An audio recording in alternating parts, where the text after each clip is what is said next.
Halo teman-teman semua, perkenalkan nama aku Faiza Eka Saftari, aku dari kelas 12 Semesta Ilmu. Welcome back to Yuk Baca Buku.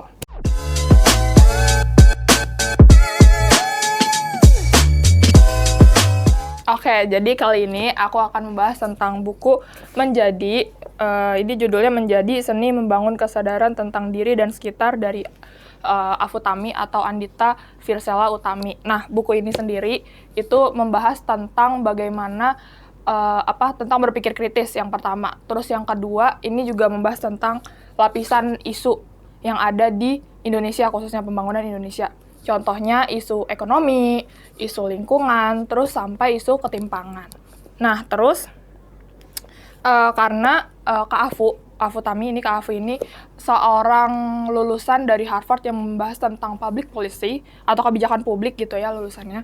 Jadi buku-buku ini tuh lebih ke sektoral kebijakan publik gitu. Jadi gimana kita sebagai masyarakat awam bisa memandang lapisan-lapisan permasalahan yang ada di masyarakat dengan kritis. Nah, 3 pesan terbaik yang aku dapatkan dari buku Menjadi ini, yang pertama itu melihat masalah dari atas balkon. Jadi teman-teman kalau misalnya beli buku ini, itu kan di bagian A-nya itu ada umbi, serambi, bahari. Terus yang A2 itu serambi melihat masalah dari atas balkon. Nah, di bab ini itu dijelaskan sama Kak Afu kalau kita melihat suatu permasalahan di Indonesia atau pokoknya lapisan isu apapun itu kita harus melihat dari atas balkon. Atau kalau kita mungkin lebih umum mendengar dengan istilah helikopter view gitu.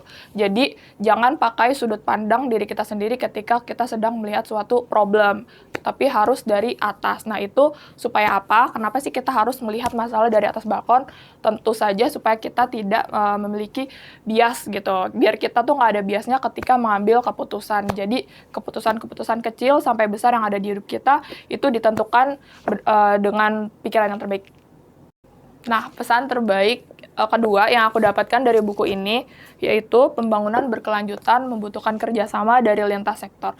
Nah, karena buku ini temanya itu membahas tentang pembangunan di Indonesia, jadi contoh kasus sederhana yang aku dapat dari buku ini adalah misalnya kalau kita nih pengen mengubah dunia menjadi lebih baik, oh yaudah berarti kita harus mempertanyakan ke diri kita sendiri, aku mau bekerja di bidang apa, maksudnya mau berkontribusi di hal apa, spesifikasinya tuh di mana dan bagaimana kita mau berkontribusi ke dunia gitu, mengubah dunia menjadi lebih baik tanpa kita harus melepas preferensi masing-masing gitu. Nah terus dari situ juga kita bisa nggak lagi untuk memilih misalnya mau jabatan-jabatan apa gitu atau label-label seperti apa, kayak misalnya mau jadi pembuat regulasi kah, atau mau jadi akademisi, mau jadi aktivis, atau mau jadi pebisnis, itu juga bisa. Jadi semua sektor yang ada di sekitar kita, yang ada di dunia ini tuh sebenarnya saling berkelindan gitu, nggak bisa bangun sendiri-sendiri. Jadi sebenarnya semua tuh berkontribusi, tergantung kita maunya di bidang yang mana. Nah, pesan ketiga terbaik yang aku dapatkan dari buku ini yaitu adalah analisis masalah sampai akarnya. Nah, itu maksudnya apa? Jadi kan kalau di isu pembangunan ada yang namanya masalah publik. Contohnya kasus banjir. Nah, kita bisa merespon masalah itu dengan 2 respon. Yang pertama itu reaktif, yang kedua deliberatif. Kalau yang reaktif itu kita meresponnya cepat atau kita langsung berorientasi dengan solusi. Misalnya yang kasus banjir tadi, mungkin kita langsung mikir kayak itu bisa jadi karena penyumbatan atau karena nggak ada saluran air gitu. Jadi banjir turun, terus airnya nggak tahu kemana, jadinya menggenang di kota. Nah, tapi kalau yang proses deliberatif, dia prosesnya jauh lebih lambat dan lebih ke preventif untuk masa depan. Jadi bukan untuk mengatasi masalah ini, tapi biar masa depan nggak terjadi banjir lagi. Nah, kalau yang deliberatif itu di sini bisa dikasih contoh, misalnya kita berpikirnya tuh secara melambat gitu. Jadi kita mikirin solusinya, terus masalah ini tuh sebenarnya akarnya dari mana sih? Misalnya tadi yang banjir bisa jadi karena yang pertama pengelolaan sampahnya belum benar gitu, jadi sampahnya lari ke sungai, atau enggak yang kedua pembangunan secara masif, jadi banyak nih bangunan-bangunan tapi mereka nggak memberikan ruang atau mereka nggak memberikan tanah buat menyerap air hujan gitu. Nah makanya bisa terjadi banjir. Nah itu tadi di analisis akar masalah dijelaskan responnya apakah kita mau reaktif atau deliberatif. Inilah yang menarik di buku Menjadi. Terus juga kalau teman-teman mau ngeliat contohnya itu seperti apa, ini bisa di sini, di halaman keberapa ini ya, 55 itu ngebahas tentang fishbone. Jadi kalau kita mau mencoba menganalisis akar masalah, kita bisa menggunakan metode fishbone atau tulang ikan. Jadi masalahnya itu apa, habis itu kita analisa akarnya itu dari mana, akar 1, akar 2, akar 3, begitu. Nah, itu tadi 3 pesan terbaik yang aku temukan dari buku Menjadi ini. Selanjutnya adalah 3 quotes yang paling aku suka dari bukunya Kak Afu. Yang pertama ada di halaman 202. Ini kata Kak Afu, ketika memilih untuk mendorong perubahan positif, kita sudah harus siap juga terhadap berbagai konsekuensinya, yaitu mengubah sejatinya membutuhkan pengorbanan.